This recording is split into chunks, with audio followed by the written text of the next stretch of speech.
How to cut music in CapCut. Hey guys, in today's tutorial, we're going to see a quick and easy way to cut music in CapCut.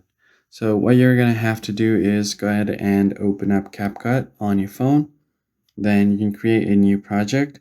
I'll just open an existing project where I have music added.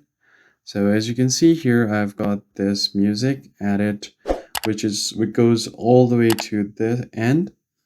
Now, I just want the music to end right here when the visuals end. Now, there are quite a few methods that you can do this.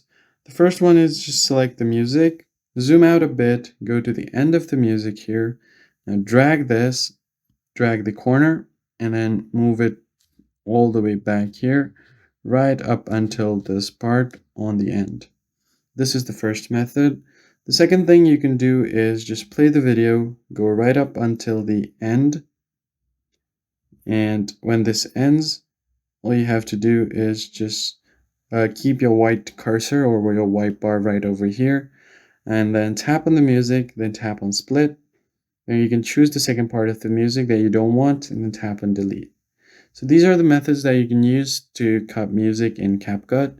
If you found the tutorial helpful, be sure to like the video and subscribe.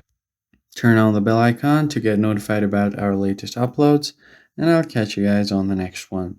Thanks for watching.